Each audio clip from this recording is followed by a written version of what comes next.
Thanks for joining us for City Council Comments. I'm Steve Erickson along with Mayor Jerry Cook. Today we're talking about both the January 4th and the January 18th City Council meetings. Happy New Year. Happy New Year. Feels like a long year already. We're just a couple weeks into it here. Well, but except we're actually going to be talking about two of the shortest meetings of the year probably. Yes, good point. There hasn't been a whole lot yet. No. You've probably done more in work session than in these meetings, but a couple short meetings, as you mentioned. One of the first starting off the year is normally an organizational meeting. That's the time to kind of set council rules of procedures and kind of how you operate for the year. Right. If you're going to make any changes to how the council meeting is laid out or any of the procedures, that's when you do that. Yep. I think the last significant change we made was probably 7 years ago when we moved the open mic back into the televised portion of the meeting, but moved it to the end of the meeting. I don't think we've really made any significant changes to the actual formation of the meeting since then. Or the order. No, it seems like we just sort of adopt the same stuff every year, but you have to do that. Yeah. We'll be doing one more tweak, I think. I did a little more studying on Robert's rules on meeting minutes and the agenda, and I think we can do that a little bit more efficiently. Okay. But we'll wait. Stay tuned. This could be a future thing. Yeah. All right. So council designated riveting. I can't wait. On the edge of my seat. So council designated a council secretary. Same service, off-site service being used. Yep. Rules of procedure. The official newspaper is still the Anoka County Herald or Anoka County Union or Union Herald. Union Herald. Is that what it is now? That's why I didn't want to say it because it was a merger of that. Used to we have the Coon Rapids Herald and we had the Anoka County Union, and they merged. So that's the official newspaper where notifications are published. Right. And then also designated the official depositories and investment collateral. That's something that needs to be done. Right, yeah. And we had done a major change last year, about a year and a half ago. We switched banks and depositories and all of that. So it was just reaffirming all of those things. And then we get into our commissions, appointing the chairs and reappointing, because it's typically a 2, 3, whatever the year term is. Yeah. And so making those appointments. Okay. And then it gets down to the city council. We have lots of groups that we belong with. The joint law, let's see, actually I just kind of left that one up. The Anoka County Joint Law Enforcement Council, the Anoka Hennepin District 11 Community Education Advisory Council, the Local Government Information Systems, Minnesota Metro North Tourism Group, the Schwann Super Rink Joint Board, Anoka County Fire Protection Council, Coon Rapids Fire Relief Association, the North Metro Mayors Association, Youth First Community of Promise, and Community Strength Foundation. Okay. So it's all of those groups that they all have a spot on them for a city council member or two or some city staff. So we had to make all those appointments as well. Okay, so you spread some of those out, and like you said, council members, city staff are on some of these, and those are done at the first meeting of the year. Yep. Some of them make sense, like the LOGIS, the Local Government Information Systems. Yeah. It makes sense to have staff be the two key players on that, and then Councilmember Geisler is an alternative on that, or an alternate, I mean. Okay. And like the North Metro Mayors Association is, as it sounds, that's open to the mayor.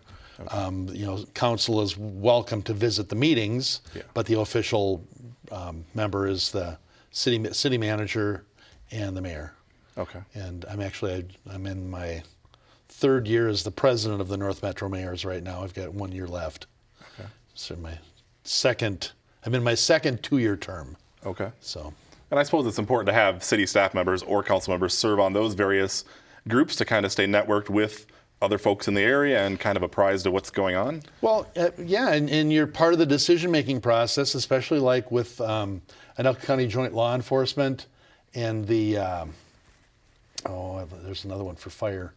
But, they make big decisions about what's going on, how the county as a whole is going to move forward. There's a lot of shared expenses, and Coon Rapids has the bigger share of most of those expenses. Okay. So it's important that we're there to represent our residents and our taxpayers. Okay. And like the I serve on the Twin City Gateway. Wow. Gateway. I've only been on it for 10 years. How can I Cities remember? Gateway and Visitors Bureau? Yeah. Twin City, Metro North Tourism, Twin Cities Gateway Visitors Bureau. There we go. Okay. I had just read it and they had combined a bunch of words together. But it's the Twin City Gateway Visitors Bureau. And it's interesting because you participate in making decisions about events coming to town, and since the remodeling of St. Creek Park, we've had a lot of really big softball tournaments there. We get things down at the ice center. It's just important to stay involved in those things. Yeah, and they operate, there's a hotel tax or a portion of that goes to that group, right? And then they do marketing for the city and the whole area. Right, so the lodging tax from it's actually 10 member cities now. Yeah. We just expanded and picked up Arden Hills. Okay. All go to the Visitors Bureau, and then that money is allocated to promote this region, to both encourage events and to promote the region for tourism in general. All right. Well, hopefully it sounds like that's still going strong despite the pandemic. Things slowed down, but things are picking back up quite a bit here and hopefully going strong into the future. Yeah. Well, in Twin City Gateway, I mean, we look at the whole region and we maintained the best percentage of rooms still used through the pandemic. And Coon Rapids is the biggest source of lodging tax for the Gateway. I mean, we kind of go back and forth with Shoreview, depending on the year, but we're typically the dominant community. And I forgot where I was going with this point, but I think just in general, like it's back up to maybe not pre-pandemic levels, but when you do look at hotel rates and stuff, there you could get some good deals during a year ago or something. Those rates are back up there now, so they must be doing okay. Yeah, they were very close by the end of 2021. They were very close to 2019 levels. Okay. So things are looking really good. All right. Well, that's all the item we had from the items to talk about from the January 4th meeting. Again, an organizational meeting. We didn't actually have any other. The one item we did have was postponed. So we will move forward to our second meeting of the year, which had sort of the first real items for us to talk about. One of the first there, we had a resolution accepting a donation for a park bench. So longtime resident of Coon Rapids, former city manager Bob Thistle passed away earlier this year, and we talked about him earlier. And he was a member of our Civil Service Commission, very involved, and his family donated $700 to donate to dedicate a park bench to him. I think it was at Lions Coon Creek Park. I just closed my agenda, but I think it was at Lions Coon Creek. And that would make sense because that's near where he lived. Yep. And then then we had another donation for the fire department, correct? Yep. And then one of our residents, Gene Merriam, and Gene Merriam was on the city council here. He was in the state legislature. He served as the Minnesota a DNR commissioner. Yep. And he just wrote a check out of thankfulness for our fire department and donated $1,000, and they'll use that for something worthwhile for the community, probably smoke detectors or something. Yeah, always nice to receive those donations, and the memorial benches are a great thing. We've had a couple of those now, and folks can get more information from the city if they're interested in doing something like that. And all of those go through the Parks Department. Okay. So if you have any questions about that, just reach out to the Parks Department. All right. Moving forward, Council adopted a resolution authorizing or accepting plans and specifications and authorizing solicitation of bids. This is for a street reconstruction or a street overlay project. Yeah. We have some bumpy roads over just south of the boulevard near Hanson, right? Yeah. So, and what it is it's a mill and overlay project. Yeah. And because of how most of the streets in Coon Rapids were constructed, most of our residential streets are not eligible for a mill and overlay because there's not enough asphalt. Okay. But this is on one of our major roads like Hanson Boulevard and 105th Avenue. They're both part of our state aid, for moving cars. So we're looking at doing 105th Avenue between Hanson and basically over to Xavis by where the Riverview Park is. Yep. A lot of traffic, Cardinal Little League. I mean, a lot of traffic goes through there. And then Hanson Boulevard from Coon Rapids Boulevard down to Mississippi Boulevard, I think it is. And because of the thickness of the road, they can scrape off 1.5 inches, put new asphalt down, and it drives like a new road. Okay. And it's really a good value.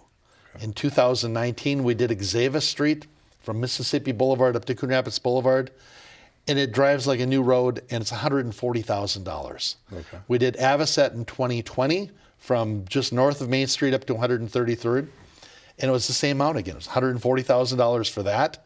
And then last year we did Robinson Drive all the way from 111th down to Egret, and the split area of Crooked Lake Boulevard from Coon Rapids Boulevard like to the Ice Center. Okay. And all of that for a mill and overlay was like $180,000. Okay. It's just a really good value, and it gives us a lot more years of really good driving on the streets. I was going to say, is this essentially prolonging the life of the street then? I think I read about maybe 8 years or so. They figure it gives us about half the life of a street reconstruction. Okay. Or somewhere thereabouts. Okay. So eventually those will need to be reconstructed further than this mill and overlay. Well, right. And I don't know. Potentially, I mean, they start with boring the asphalt to see if it's suitable for a mill and overlay. Yeah. I don't know if they will do that again, or if you get one mill and overlay. I'm not sure. Yeah. But it's a really good value. Okay. And gives us some nice streets again. Do you think this is? I can't remember if it's in the parking lot or on the street, but was a pretty big pothole at that entrance to Pete's Flame in the strip mall there. Do you know what I'm talking about? I do. I can't remember if that's just when you go into the thing. It's in the parking lot. Okay, so that's not going to be taken care of with this project. No, but it'll be a smooth ride up to that. Yeah, up to that. Right up to Pizza Flame. Yep. Yeah, that's kind of what I looked at. This as the Pizza Flame and Cardinal Little League project. Yeah, because like you said, high traffic area and lots of folks go in and out of there. And it sounds like that project is going to begin in May, from what I was told today, and take about 2 to 3 weeks to complete. Yeah, and it's out for bid, so we don't know what this one will come in at. Yeah. But like I said, we've done one each of the last 3 years, and they've always been a really affordable project. Yeah. All right. Moving forward, Council introduced an ordinance repealing Chapter 5, 1800. This relates to saunas, massage parlors, and similar adult-oriented services, masseurs, and masseuses. Yeah. Lots of words there. This is something that was left in code by accident when it was revised. Yeah, was it 05 or somewhere way back then? Yeah, so they completely redid this whole code. Yeah. And then inadvertently forgot to remove this section. Okay. So it in theory could create some confusion if you were in there looking to figure out how to open a massage parlor or something. Okay. And then the new rules related to therapeutic have certain requirements, right? And that's what we want people to follow. It changed the licensing requirements. Okay. Right. Yeah. It was so difficult for our clerk's office to verify licensing. I mean, they were literally having to call back to schools in China and other countries to try and figure this out. Yeah. And it's cleaned it up, it's streamlined it, and so. Okay. So this introduces that. It'll be you still have to adopt the ordinance at a future meeting. We also had one other interesting one that was introduced, repealing Section 5-1900. This is conversation parlors. I guess I didn't realize this was ever a thing. Yeah. But it's not really used anymore, correct? Well, yeah, and I don't know if it was ever used as a conversation parlor. Okay. It always seemed like it was kind of a euphemism for something else. Okay. But at any rate, it hasn't been used for, I don't know if it's been used in any of our lifetimes. So we've introduced the ordinance to repeal it, or to eliminate it from our ordinances. Okay, because as someone I said, now we have the internet and other stuff, right, where people can converse. Yeah, right. Yeah. And I had to use the internet to figure out even what a conversation parlor was. And I'm not sure that we still know what a conversation parlor is, but in any case, that was introduced, and council will be adopting it at a coming meeting, correct? Right. Anytime you're doing anything with ordinances, that's a pretty big deal. Even we can kind of minimize these, but it's a big deal to change an ordinance. Yeah. So we have to introduce it so everybody knows what we're doing, and then if somebody has an issue with it or has feedback, this is the time to reach out to your council, your councilman, your council member, or reach out to staff if you need questions answered or whatever, and get it done, because at the next council meeting, we'll take action on it and actually follow through with it. Okay. All right, moving forward, council adopted a resolution establishing Bunker Hills Golf Course fees and charges for the new year. Bet you there's a lot of golfers out there in this cold weather itching to get back on the course. Yeah. So Tim Anderson, director of golf, was there last night, and he and Matt Stemwell, the city manager, they work hard on the pricing out there. They look at all the other golf courses. They see where the needs are. Running a golf course is very expensive. Right. And years ago, they had really reduced the midday cost for golfing, and now that's really busy, and they need to kind of adjust it back to where it should be. Okay. So it's just no big price. It's all like $5 here, you know. Which that is even raising it is still a break from the regular time price. Right. And most of those were adjusted maybe $1 or so. Yeah. So small adjustment. The patron card is going up $5 for the year, and that's for folks. It's sort of like the loyalty card, and the folks that come back, they get a discount on their golf rounds with that card. Yeah. And then he said they also were cleaning up their the language about the golf carts. Yeah. Because the golf cart pricing was by like the half.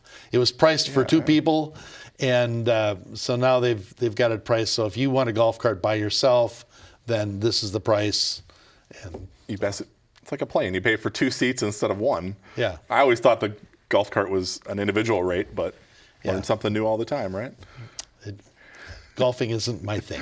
Yeah, I've been out there, but I just thought people just rented a cart, and if somebody wanted to join in, and I love being out at the golf course. I love Kendall's out there. I love everything about it. I'm just not a golfer. Yeah, and golfing yesterday, I was just thinking about this. But in the morning, you could have almost been out there golfing.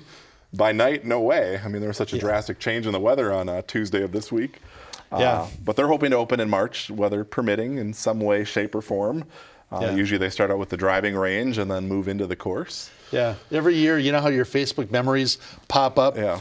Every year in March or thereabouts, one of the memories pops up of a picture I took of Tim Anderson out there with a snowblower blowing off the driving range to get the driving range open. Yes. I always just thought that was such a funny thing. They do whatever they can to get it open early. Yeah. And there was also a change related to the simulators, the charge for that going up, and I know they were getting some new simulators. I'm not sure if those are in yet, but I don't know if they're in or not, but it was 4 brand new simulators, so it's going to be a great golfing experience in the simulator room. Yeah. So when you can't get out there in the winter, you got the simulator rooms there as well. It always is interesting when you see the guys coming in from their cars in the middle of January with their full set of golf clubs, and you go, where simulator room. Yeah. So those will be up and running hopefully soon. Yeah. All right. Moving forward, Council affirmed a declaration regarding public meetings and the COVID-19 pandemic. This basically allows you guys to participate remotely if you have COVID or an exposure or whatever the rules are that day. Yeah. So we sort of realized in our earlier meeting that, when a couple of us on the council actually had COVID. That was our first meeting of the year, right? That was our organizational meeting. Yeah, but I couldn't run the meeting from home because you're supposed to be in a public place. Yeah. So we're all in conference rooms. 3 of us are in conference rooms over at the city center. Yeah. So there's a public place, but still isolated. Yeah. And so now what we've done is we've changed the rules. So it's effectively declaring not an emergency, but declaring due to COVID, due to extraordinary circumstances. If you I don't have the. There was 4 points. Yeah, there was 4 points. Yeah. But if you've had an exposure, if you aren't feeling well, or you need to quarantine, whatever it was, it isn't just because you want to go on vacation. Right. It's for one of those 4 reasons. Then you're allowed to Zoom into the meeting. Okay, but that might be a little confusing because we have seen some people participate in the meeting on vacation, but that is because it's publicly noticed, correct? And they're in a public place? Right. We knew that was going to happen before the meeting, And so they zoomed in from a public place that was posted in the meeting. Yeah. The council member will be appearing at such and such a hotel, or not appearing, but zooming in from such and such a hotel, such and such an address. And they sit in a public place so that if anybody wanted to observe, they could do that. Right. Okay. So that can do anytime, but in this case, we're having to do this declaration. And previously, at the beginning of COVID, we must have been part of the statewide emergency ordinance, right? Because we did it some back then. Right. Well, it's because the state declared a state of emergency, and then the city declared a state of emergency. And we really weren't supposed to meet, in person. Yeah. So then we zoomed the meetings for a while. Okay. Even when this is done, and this is set to expire March 1st, maybe council will extend it or not. We'll see what's going on. They're maintaining a Zoom link for the meeting for the residents to participate. If they want to participate in open mic but don't want to come to the council meeting, they can appear via Zoom, and I think that link will remain for a while. Yeah, and that's been there since the start of the pandemic, and Right. people can view the meeting online there if they need to, or like you said, participate. Yeah. All right. That brings us to the end of the items to talk about on that meeting. A couple other things we want to talk about. The winter concert series kicked off, I believe, last week. Yep, January 13th. In the Civic Center, and that goes on here through April. Yeah. It's sponsored by the Arts Commission. It's over in the Civic Center. Is it still the Dessert and Concert series? Yeah, it is. Or Performing Arts series, they call it different. But there's still dessert and coffee that you get. Nice. Yeah. And they bring in some nice entertainment. I think the next one is the Backyard Band or something like that with Dan. And look at you. You have I have a list. The city newsletter. We want to talk about that. Yeah. People should have just received this in their mail within the last 2 weeks or so. Yep, that goes to like every mailbox in Coon Rapids. And I just can't encourage folks enough to hang on to it because it's got all the events. Yep. It's got all the information about the Coon Rapids programs. Yep. It's got all your council is listed in there, staff connections. Yep. It's just, it's a marvelous thing. Yep, you are right. Backyard Band, February 10th, and then it's King Wilkie's Dream, March 10th, and the Brewskis, which is jazz, on April 7th. The Brewskis. Yeah. But they're not, but it's still going to be just coffee that night, right? I don't know. I assume. I don't think we can make exceptions for the last concert, but maybe come and find out. Maybe. I know you can buy tickets at City Hall if you want. You can purchase them at the door the night of the performance. There's the newsletter. Oh, well, I knew that the home show was coming up, and so we've got time to promote that. Yes, that is in March, March 12th. So we're good. Okay. Anyways, hopefully this landed in your box. If not, you can pick up a copy at City Hall. It's also available online on a PDF format if you want to look at it. Yep. Like you said, lots of good information. The home programs you talked about. We have that again here, the front door. Yep. I think is available. I think you can sign up now, but I know registration closes March 1st for that. Yeah. So if people have a sort of outdoor project, curb appeal that they're looking to do to their home, they can sign up for that. Yeah. I think this is our third or fourth year of that. Yep. And it's really popular. And the reason there's a deadline is because there's only a fixed number of grants, and we usually have more people signing up than there are grants. So yes, fourth year it says of this, provided funds for the program, which has led to more than $3.5 million in home enhancement projects throughout the city. So again, it's about sort of maintaining the housing stock, keeping it looking good and viable. Look at you go, getting your information right out of the newsletter. I'm just going to, we could just do a show, or we just read from page 8, page 9. We could do like a video presentation of the newsletter. Anyways, front doors in here. Again, deadline March 1st to apply. Like you said, it's competitive. People sign up. There's only so much grant money to give away. But check that out for more information. Yep. Speaking of things and dates, Snowflake Days also kicks off here this weekend. January 22nd and runs through February 6th. Lots of fun events for that. And if you go to and Google Coon Rapids Snowflake Days, you'll get to the webpage with all of the dates and all of the events. And it's a great time. Yeah, longtime firefighter Tim Gilsrud is the marquee this year. Oh, that's right. So we had an interview with him, all decked out in his hat and his little outfit. Talked to him. We put up a piece today on that, promoting Snowflake Days, and he's a good sport and represents the community well. He'll be at the various events. There's a again, a snow sculpture contest. We did this last year. Okay. But people can sign up for that, and there's some prizes awarded there. We're doing the community parades again on February 1st and, is it the 1st? 1st and 3rd. Okay. Right? Our council meeting's the 2nd. Yeah, the first Tuesday and first Thursday in February. I know we moved the council meeting to the... Okay. Well, because the caucuses are Tuesday night. Yes. So... Yes, and that's the first parade is the first. Really? They're doing parades that night? Yep. Oh. There's a parade the 1st, and then again also on the 3rd, and this is where some of the fire trucks, the plows were part of this parade last year, right? And they collect food along the parade route. So they do it one night. They did it, I believe, for the northern part of the city last year, and one night in the southern part of the city. Yeah, and I remember last year, one night was a city council meeting, and then the next night was another meeting, and it was like, no, okay, well... So now it's not our meeting, but it's caucus night. Yeah, but right. So council meeting, the first one in February will actually be on the 2nd, like you said, due to caucuses. Sometimes I depend on CTN's coverage to actually see how these events went. That's great. We know we have a viewer. We do appreciate that. Again, so all this information, again, Family Fun Day is coming back to the Ice Center on the final day, which is Sunday, February 6th. That's always a big turnout for some free skating and other fun out there. So check out the city's website, coonrapidsmn.gov, for those city-sponsored events, and then snowflakedays.com has the complete list of everything going on during the celebration. Is that really their website, or are you just sort of abbreviating? CoonRapidsSnowflakeDays.com, oh, okay, I believe, is the official. Okay, all right. I thought you just said Snowflake Days. No, Coon Rapids, maybe I did. CoonRapidsSnowflakeDays.com. All right. We also have a link on the city's website. Perfect. To that full list of events. That's all I got, unless you have anything else you want to add. I don't think so. I think things are going well. All right, and we'll be getting into more here as the weeks progress, I imagine, with content. Sure. So we'll have more next time when we come back here. There we go. Thank you for being here. Absolutely. Thank you at home for watching, and we'll see you back here after our 2 meetings in February.